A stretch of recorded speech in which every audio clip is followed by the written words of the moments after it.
Nah, teman-teman, sebelum kita masuk ke topik berikutnya, kita akan mempelajari tentang yang namanya workspace. Karena workspace ini penting banget ketika kita pakai untuk bekerja. Nah, workspace itu banyak banget bentuknya, itu sangat variatif ya. Tapi teman-teman bisa tentukan workspace-nya itu dari window, workspace, lalu pilih. Misalnya mau editing, dia tampilannya akan jadi seperti ini. Tapi ketika kita menggunakan workspace audio, dia akan diprioritaskan untuk audio seperti ini. Lalu ketika kita menggunakan workspace untuk efek, maka hasilnya akan seperti ini. Workspace bisa sangat berbeda-beda, tapi saya menyarankan buat teman-teman yang mau ikutin course ini, menggunakan workspace all panels. Karena all panels ini yang paling lengkap dan ini view terbaru dari yang ada di Adobe Premiere Pro CC 2024. Nah, ini namanya timeline. Ini akan langsung dipengaruhi oleh preview atau program yang ada di sini. Oke? Nah, ini adalah apa yang kita lihat di timeline. Jadi misalnya ini kita lagi geser atau kita tulis teks di sini, tuh, maka dia akan muncul di baik di timeline maupun di program, di view-nya.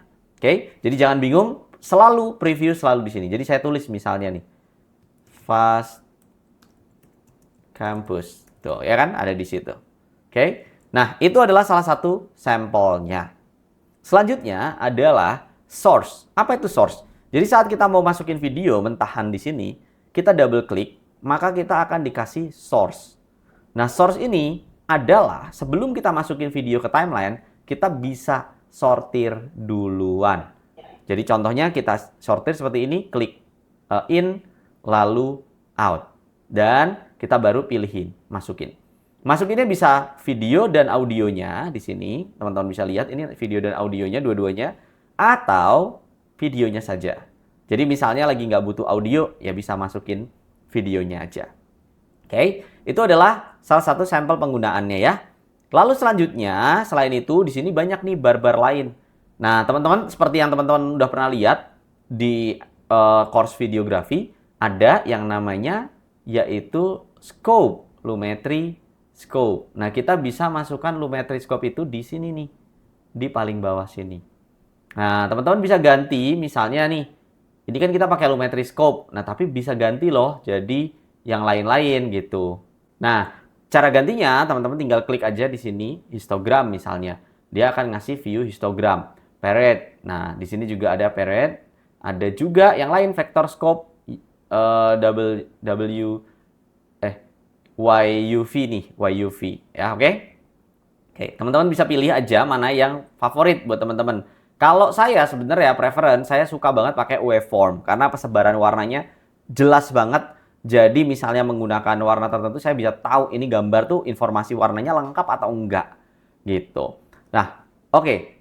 Nanti kita akan bahas secara detail ya tentang lumetri scope. Tapi sebelumnya kita ke sini dulu nih. Ini namanya tools. Tools ini yang akan kita gunakan untuk memilih video, memindahkan. Jadi contohnya saya ngeklik gini. Bisa kan diklik? Tapi ketika saya menggunakan ini, razor, maka dia bukan ngeklik. Instead of ngeklik, dia motong, cacah. Jadi dia seperti pisau. Jadi kalau teman-teman lakukan ini, cut, maka dia akan motong videonya. Jadi ketika motong, kita balik lagi ke selection, kita bisa pindahkan ini kemanapun yang kita mau. Oke. Lalu selanjutnya, setelah itu kita ada ini nih, namanya track forward. Nah, track forward ini, dia akan milih semua yang ada di kanannya. Jadi, daripada teman-teman gini, kelamaan kan? Mending track forward aja. Jadi ke kanan. Gimana kalau ke kiri? Nah, tinggal ditahan, nanti dia ada backward juga. Jadi, ini bisa digeser. Semua yang ada di kirinya bisa kepilih. Oke, tuh. Nah, setelah dipilih bisa dipindah-pindah. Oke, lalu selanjutnya di sini ada ripple edit. Nah, ripple ini dia tuh mirip kayak kita kayak gini nih, kita geserin ini ke sini, lalu ini geser ke sini. Nah, sama aja kan sebenarnya. Nah, ripple itu apa sih? Itu motong, tapi dia nggak ngasih jeda. Jadi ibaratnya nih kita potong gini, terus kita pindahin ini ke sini. Daripada kayak gitu, teman-teman bisa menggunakan ripple. Tapi ini nggak bisa dipakai buat semua efek ya. Nggak bisa dipakai buat semua video. Jadi hati-hati kalau pakai ripple. Selain itu ada rolling. Rolling itu lebih dia ngegeser kiri kanannya tuh tanpa menggeser durasi sama sekali. Jadi ini kalau dipraktekin tuh mirip kayak gini nih. Geser terus diginiin. Mirip banget, persis seperti itu. Lalu selanjutnya, selain itu ada Red Stretch Tool. Ini untuk bikin slow motion, tapi menggunakan yang udah ada. Contohnya ini aslinya. Kita geser jadi slow motion. Kalau videonya 25 frame per second, jangan di slow motion ya. Seperti yang kita udah pelajari di topik videografi. Nah, lalu selanjutnya adalah razor nih. Razor ini untuk motong. Jadi kalau misalnya kita butuh untuk motong bagian-bagian tertentu, kita bisa delete bawahnya, kita bisa potong lagi. Nah, ini mirip cara kerjanya persis seperti silet ya untuk motong gitu. Di sini juga banyak tools lain kayak slip tools, pen tools yang nanti kita akan pelajarin waktu kita ngebahas efek. Nah, satu lagi adalah text type tool ya. Type tool ini akan diperlukan banget di mana-mana. Jadi misalnya kita butuh naruh teks, tinggal simply pencet aja type toolnya yang type tool biasa, lalu tulis di sini. Misalnya saya mau tulis Fast Campus. Nah, type tools ini nggak cuma berdiri sendiri, dia diimbangi sama yang namanya efek control. Jadi disinilah nanti ini disetting. Misalnya mau ganti fontnya, mau ubah hurufnya dan lain-lain, itu bisa di sini. Gitu. Oke. Semua yang ada di sini, tools-tools ini akan seiring waktu kita akan kuasain. Kalau kita punya jam terbang yang banyak. Jadi jangan dihafalin, nggak bisa.